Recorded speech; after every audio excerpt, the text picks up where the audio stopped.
ตอนทับทุกคนเข้าสู่สมผมที่สนามสารเด้อถึงไปก่อนอ๋อแต่คุณอยู่ยังบ้างว่าจะสัก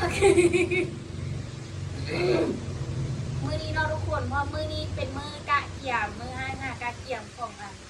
เงินกุ๊กกิ๊บเราทุกคนเพิ่นชี้พากันมาพ่อเขาต้มมือนี้นะเป็นมือวันที่26มือ5 กะเกี่ยมเพื่อสิเกี่ยมพ่อเขาต้มแล้วเนาะแล้วก็มืออื่นก็แม่นมือกินปุ่นแล้วเนาะมืออื่นนี่แม่นเริ่มดิ้นไปแล้วมือนี้แม่นมือตั้งเนาะอันมืออื่นแล้วแม่นเริ่มกินแล้วก็มืออื่นก็แม่นอันแห่บังไฟแล้วก็มือวันเศร้ากับเก็บดูคือแล้วก็จบงานมันก็เลยมาห้องเขาต้มซอยเต้นแบบที่มาปูเอาไปเป็นไม้เด้อจ้ะว่าอันนี้เขายังบ่ทันได้เซ็ตตอนก็เฮ็ดปีนี้เฮ็ดข้าวต้มปีนี้มันตั้งเฮ็ดไก่ตั้งเฮ็ดผู้เดียวเนาะแต่ละปีไปเฮ็ดนำปลาจันเอามาโอ้ยคุณบอกเลยได้ไม่อยากไปโอยไปมาสิข้าวต้ม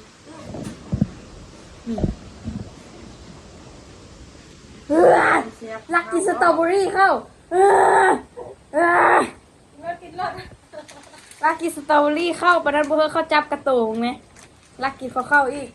เอามันไปปาดคอหมักข้าวน่ะห้วยอ้อนโพดกระจาอ้อนโพดเอาวันนี้มาปรุงใส่มันหมัก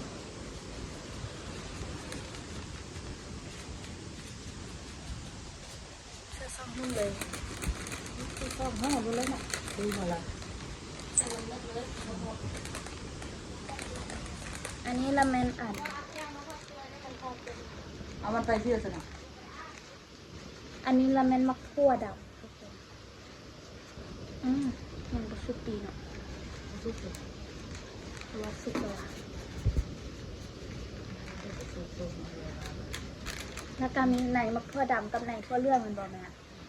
สุกอยู่กิ๊กมันจังว่าแม่ตกเจอทุกอย่างแล้วไม่รู้ไอ้บ่เฮอมาลิ้นนำเด้อบ่เฮอเขาจับตูลักเอาเกลือสักพวกนึงลักกินสตรอเบอรี่เข้า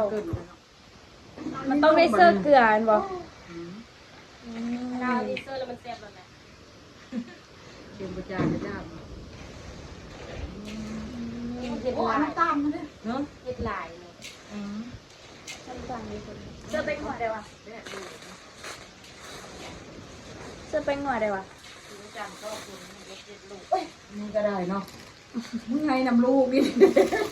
เพื่อเอาข้าวต้มจะเป็นหัวจะเครือซื้อแม่ดิ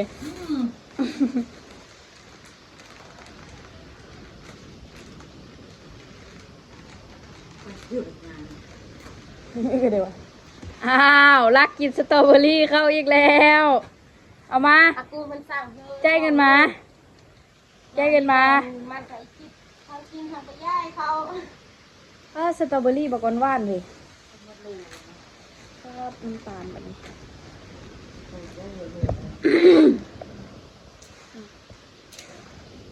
ร้านเขาเด้อเขาต้มกินฟรีเบียร์ละจับมาคนละแก้วซัมบอลาได้กินเหล้าข้าวสิแม่ปีนี้แม่มีเมนูข้าวต้มละกาอันนี้ก็แต่บ่มีข้าวปุ้นปีนี้บ่มีข้าวปุ้นเพราะว่าเฮ็ดแต่ละปีมันสิเลือส่วนหลายเพิ่นบ่กินนะดาว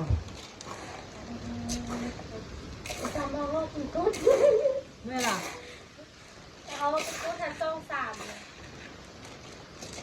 กินกุดอันเด้อดาวกุดเวียดเอ้าเป็นเวียดเหรอนี่ของเขาแล้วในซ้ำเรือเขากินแล้วมันหมดกุดเวียดกินพร้อมเวียดเลยบ่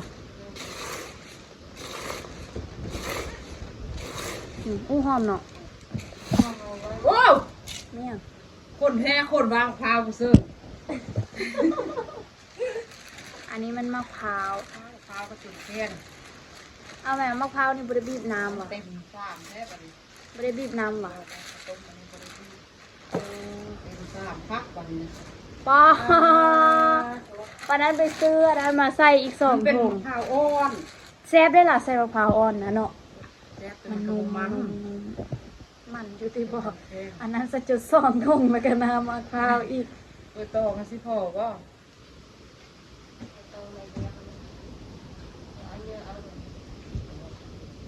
ดไปเสยดาว ใส่อันตัดอันนั้นเองของไทย เจ้าก็ซื้อบ้องไฟเหรอ รักแก้วซื้อเอาเงินเดียว จุดบ้องไฟมีลายบ้านได้มาจุดเนาะมาโอ้ตายไม่เดินมาเริ่มฮอดใช่ไหมเด้อ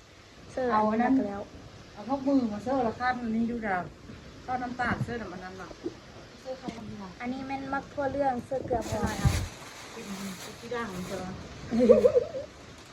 แต่ว่าคันโบเข็มแล้วมันโบแซ่โบพอดีเห็นโบแซ่ปะคล้ายๆอันไซมันนี่เสื้อก็ต้องสร้างโบน้อยมาดาวอันน้อยเอาตัวเยอะกับ ยั คุณ เป็นน้อยอยู่ เอาตัวเยอะกี่เอาตัวเยอะมาเพี้ยน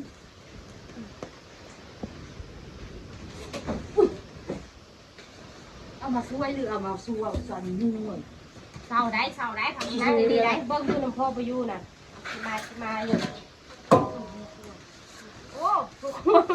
พ่ออีน้อยมู อีโดยทันหมานั่งตะมออยู่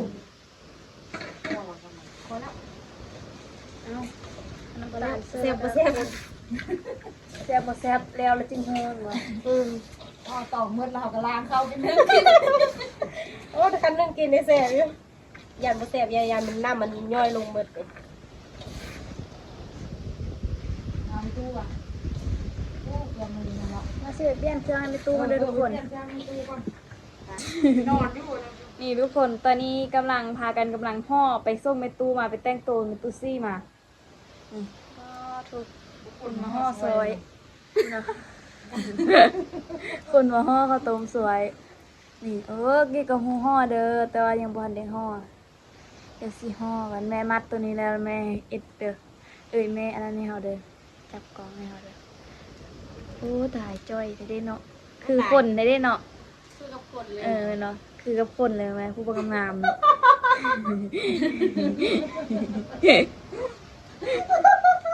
ทาเบิ่งของเฮาจะทาเบิ่งของเฮาความงามนี้ล้ำเลิศเลยแหละ มันคนละแนววะคนละแนวเฮ้ย คนละยี่ห้อใกล้เคียงอยู่น้อยหนึง โอ๊ยตายแล้ววันนี้น่ะ ใกล้เคียงที่ไม่ตอกดอก อันแก้วปะค่ะ นี่แหละอยู่ อันนี้มันมือ โอ้ยคนดำนี่ก็อยู่ โอ้ยกระสอบมึงกล่องงามๆเซนตี มันต้องเป็นดีเด่น ชอบต้องไปด้วย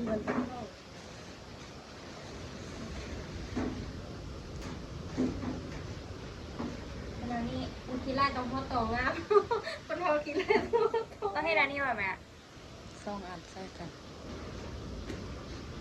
บริษัทอันคือเด็ก ยูซิเด้อ อันไหน ไม่ห่อข้าวต้มซวยเลยดูเอาอีดาวมาห่อข้าวต้มมาเป็นภาระซื่อ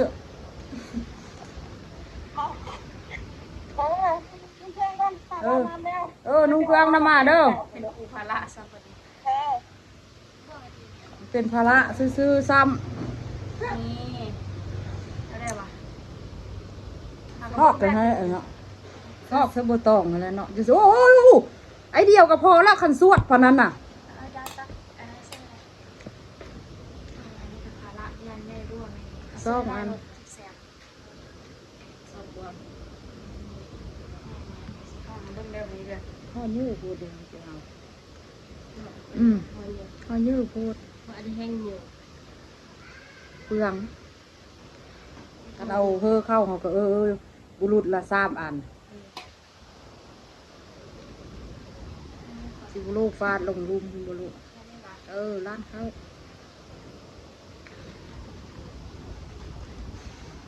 เวลาตักเอาทางรุมพี่เลยทางบ้าน ต้องรูปมันนั้นอันนั้นดี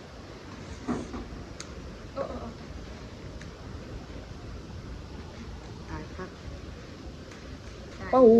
ตุยแท้ตุยว่าของจริง อันแรกเลย อันที่ซ่อมตุยกลัว คุณแม่ อันที่ซ่อมอันแรกตุยซ้ำนี้อันที่ซ่อมตุยกลัว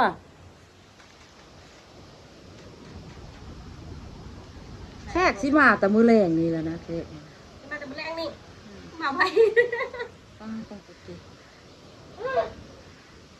ปวดกันในดาวอีก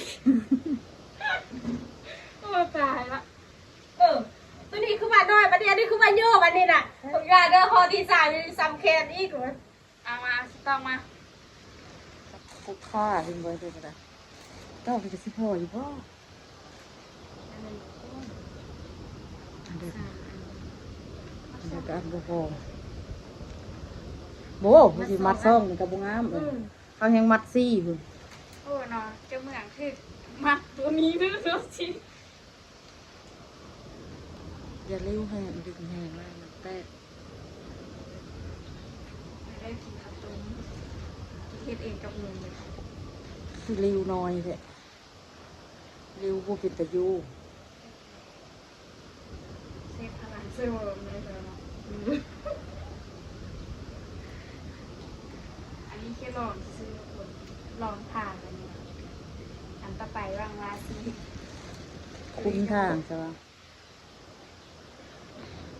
บ่ได้เม็ดไปแทงซะตอกมันแตก ทั้งนี้ทั้งใหญ่ทั้งยาว เด้ ว่าโป้คนสิรีบอ้าวจับเองกองน่ะสิบอกเขาตุ้มบ่แล้วแท้ มีโอ้บักงามๆ มัน เลยทุ เพิ่ ก ง คน มา เลย แล้วมาแล้วมาแล้วเครื่องก็สั่งไปนี้ ไปมาห่อข้าวต้มกัน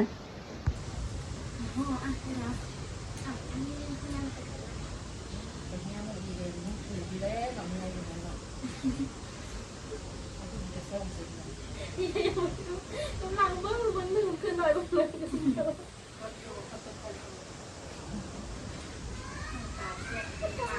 มาปีเดียวลาบ เราซุ่มเลยแล้วพนันเขาก็บอกเราซุ่ม แก้วงูก็พ่ออยู่ที่แก้วน่ะ ก็เพื่อนกันมีแต่กันไป ไล่เมื่อนี้มันทั้งนั้น แม่ก็อย่างว่าเอาอัดน้ำทันไม่สร้างสถานที่เดียวเราติด มีไปจะนำมันทางหนามเรื่องงาน หมูเอ็ดตกกับผู้หน้าตกกับตัวเอ็ดผู้เป็นนี่นี่พับก็ต้องพับไปตามจังว่ามันไอ้สินี่มันแก้สิแล้วก็สิต้องลงแปลงมันแต่พับน้อยๆก็ต้องให้มันเจยลงลาย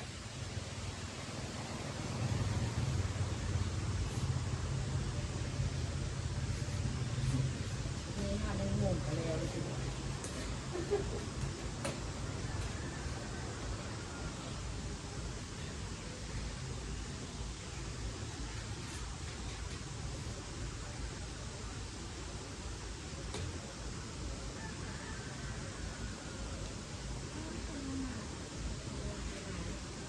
ตกหัวนั่นนั่นเจยหัวก็ต้องเจยได้เอาตัวเล็กเอาตัวเดียวเดียว ว่าเขาพันในยาสมุนไพรในยาจะดูแลไปเอ็นกินกุฏิ เรื่องงานเลยเนาะ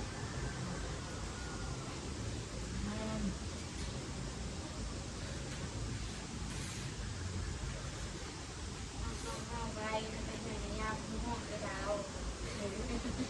เทปเหรอ ห่วงชวดมาได้ละ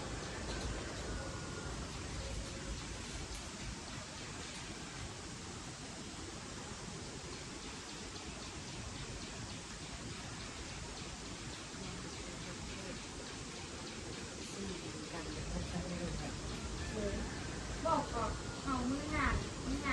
ๆดีก็ต้องไม่ไล่อีกอย่างแค่มันก็ต้องเลย ไก่เอ็ดมาที่เพื่อนไม่ได้กินจ้าอัน มันเหนียวค่อยเอ็ดบางนี่เยอะบางนี่น้อย โตนั่นแม่ลั่นซะมันซะเป็นแม่เลยเป็นซันใช่เลย นี่ไอ้ดาวนี่พัฒนาอะไรเลยเนาะน้อยมาก โตก็น้อยแต่ว่ามันตุ้ยโคตรมันตัวยาวนี่เบิ้งเลยระดับ เอาผักเบอร์ ผัดมือมัดเลย ผักมือสิบแล้วจากเทือนะ ออนไลน์เร็วเลย ยำเดือกับผักเบอร์สิบแล้วจากเทือแล้ว ตาบุเลยต้ม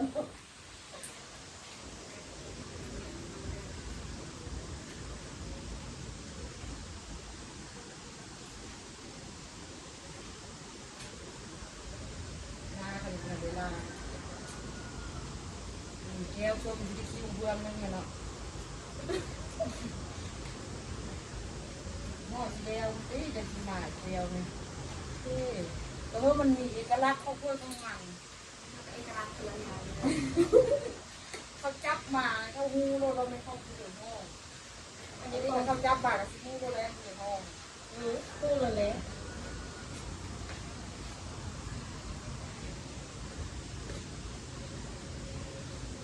ที่เหลือออกยาวๆนี้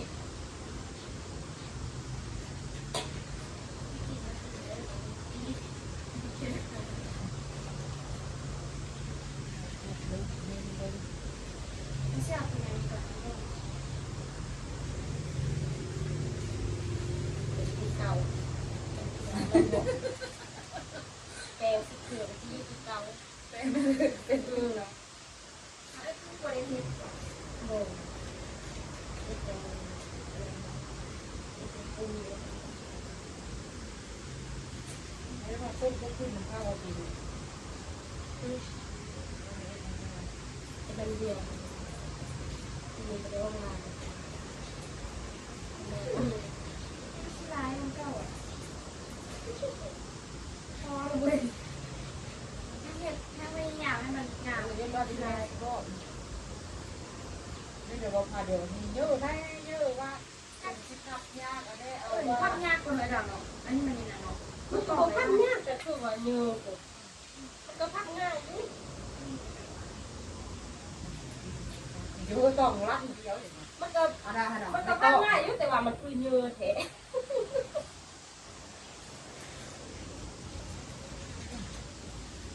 ร้านของกันมันมีมัน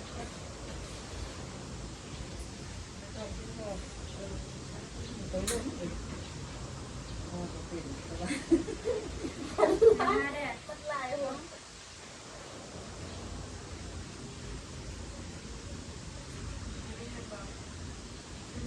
ที่เสีย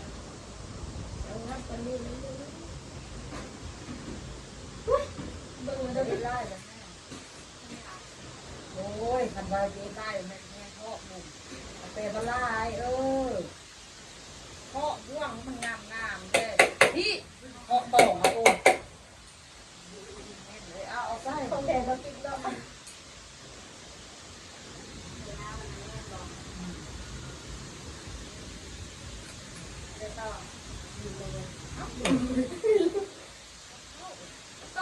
ต้องอันนี้เขาไม่ตีเขาสมองนะอามาตรงเยอะเขาตรงเยอะเอา นาย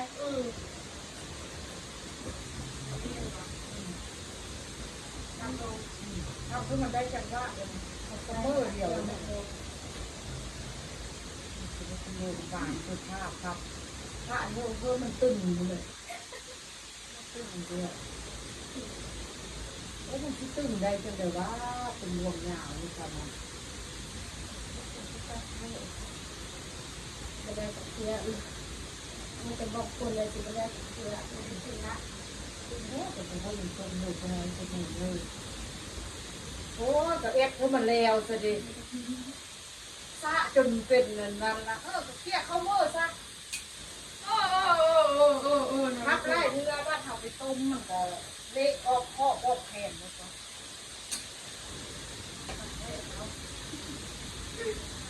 คิดว่ามันพุ่งไม่ไหวนะมันโอ้แต่เนอะ มันก็ต้องการทำไปแค่ต้องไปเนาะ มันเป็นโตวันถ้าเดียวเอาตองเยอะค่ะตองเงี้ยกินยาต้นหัวมันเลือกได้ ไปยอดต้ม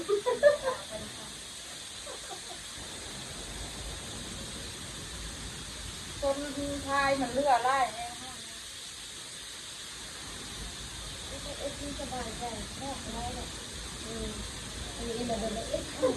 วจริงนะ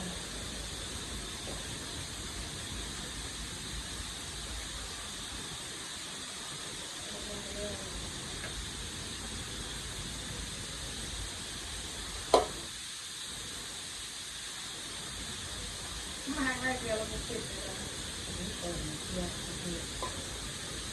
ก็ในพันบ้านเขาเลยเราไปทำงาน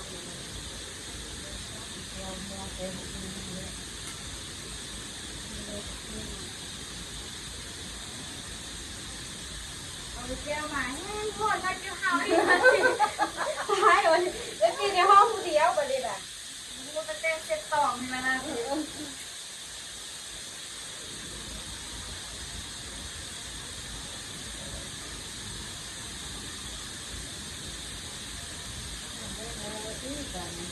มาดับปลาเรื่องมาน้ำเนาะโอ้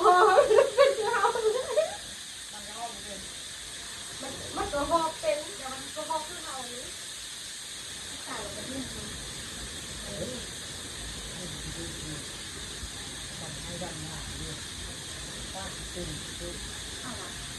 ตายแล้วที่ขึ้น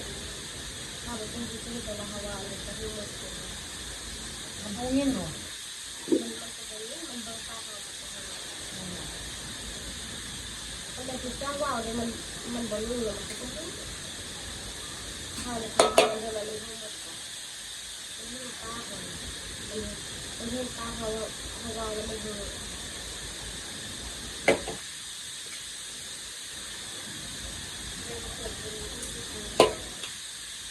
อันนี้หนาวก็คือเสือคือเก่า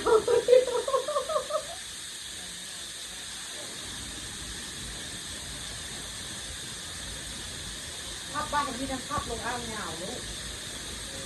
ลูก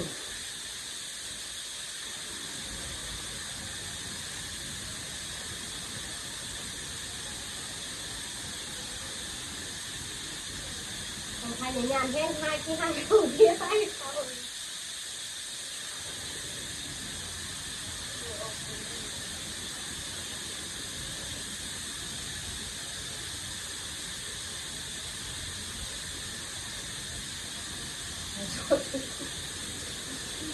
เขาในบ้านทุกบ้านเขาเชือกดูเป็นตามตลอด ก้อนเสือมันจะเป็นก้อนที่ขึ้นบ้านเวลาติดมาเป็นอะไรว่าแล้วนะเพื่อนดูดูเลยเล่นเสือ แล้วก็ อ้าว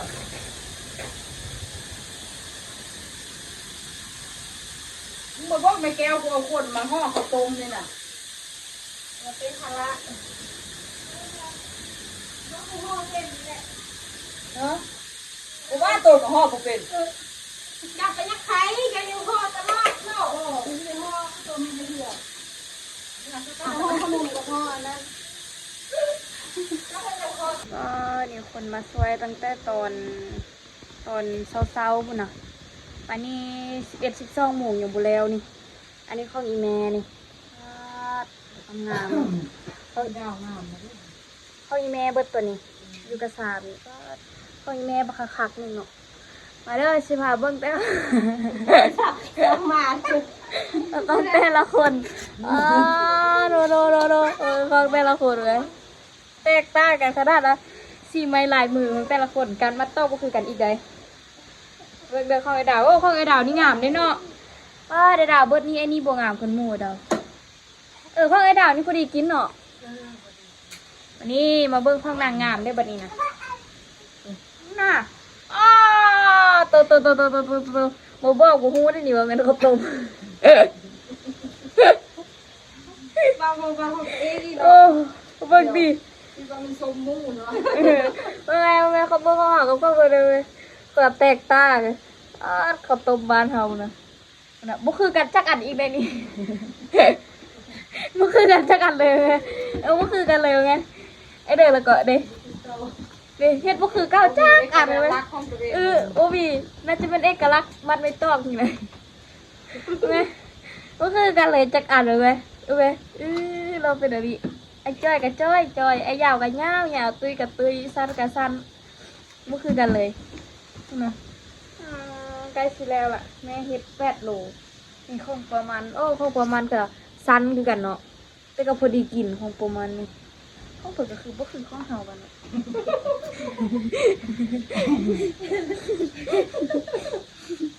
ก็หักว่างามเถอะงามพลึกโด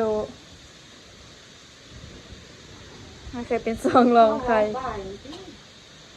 ถ้าไปเป็น100 บาท100กับ3มา100กับ3 มันก็เริ่มเอ็ดเยอะแล้ววันนี้นะสิแล้วได้เนาะ ลายรถตู้แล้วปฏิทานมันต่อ ข ของกุ๊กกิ๊กเฮ็ดเองเลยนี่กิ๊กไปย่อนซุ่มมาได้แล้วก็เฮ็ดเองเด้ ลองได้อยู่ลุมมุนอ่ะตลาดก็ร้านขายแมลงอ่ะย่างลื่นมาเอา ทุกคนเวลาเบิ่งได้บัดนั้นกลับไปต้มซุปแล้วก็มาซิมเบิ่งนี่ทุกคนตอนนี้เขาต้มเฮายังต้มอยู่แล้วอันนี้ก็จะเป็นอันเทียนหัวคาขิงเนาะทุกคนเนาะ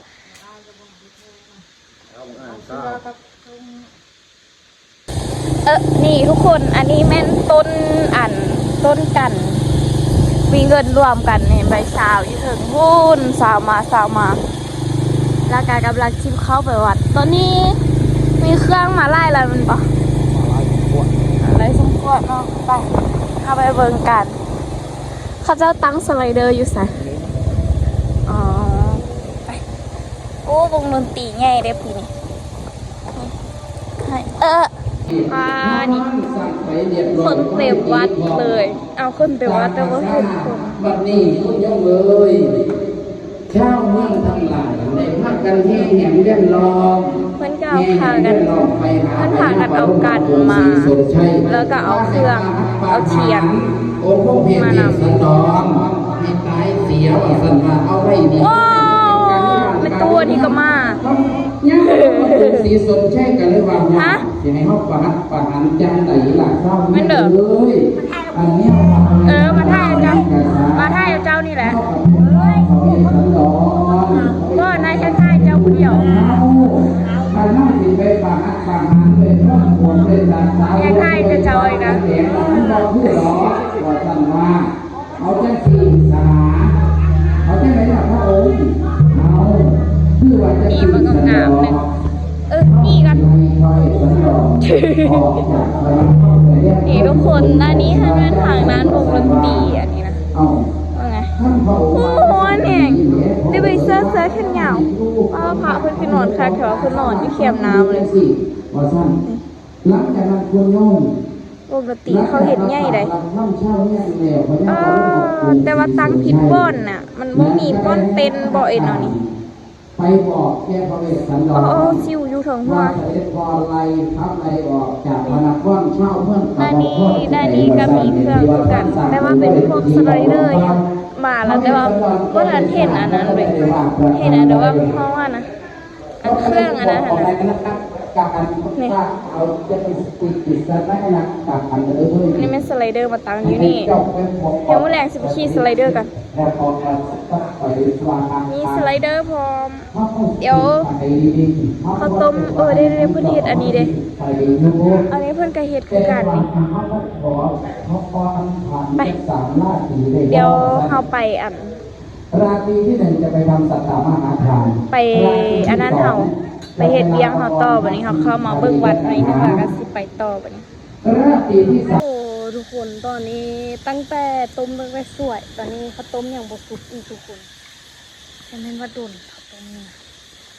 โอ้ยเนี่ยเฮ็ดเวียกแต่เช้ายังไม่ได้พักเลยบ่ได้พักฉันได้มานอนตื่นนึงอ่ะเข้าเตาไฟซั่นจ้ะพระกระเทศแล้วทุกคนทำแล้วกระเทศง่ายเดี๋ยวข้าวต้มสุกแล้วจะง่ายแม่มาละถามแม่เบิ่งว่าข้าวต้มได้จักอันเพราะคิดแต่บวกมือเพื่อเพราะในฮันมีข้าวต้มจักมัดก็คือตอนนี้พากันเฮ็ดเวียกหลายย้อนว่ามือแรงแขกพ่อสิมาอีกแขกพ่อสิมาแต่มือแรงเจ้าเมืองตอนนั้นแคมป์ไฟฟ้ามามือแรงหน่วยที่ถ้าอื่นนั้นมากินเดี๋ยวเรามาท้าเบิ่งข้าวต้มกันปั่นเดี๋ยวสิสุกกับบุกนี้ป้านี่ทุกคนอันนี้ก็จนคำละแต่ว่าข้าวต้มยังบ่สุกป่ะนี่ทุกคนอันแม่มาละประมาณ200 ปลายเฮ็ดข้าวต้ม200 ปลายแต่ว่ามัดง่ายทุกคนมัดบักเยอะกูคิดเฮ็ดน่าจะได้ประมาณ25 อันในหนึ่งแล้วบ่ได้นับของเฮาอ่ะในห้องที่ได้3 ปลายอันเป็นหม้อดูได้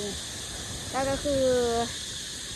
การเตรียมงานในมื้อนี้ก็ยังบ่ทันแล้วเทื่อยังบ่ทันได้ซอยซีนซอยอันเดอร์แล้วเทื่อทุกคน แล้วก็มืออื่นจะเป็นมือกินทุกคนตามนี่เลยมันเป็นมือกินมือแห่เป็นมือแห่บนไฟให้ทุกคนรอติดตามชมกันเด้อเดี๋ยวคลิปวิดีโอนี้น้องคลิปไปก่อนเจอกันคลิปหน้าได้ทุกคนบ๊ายบาย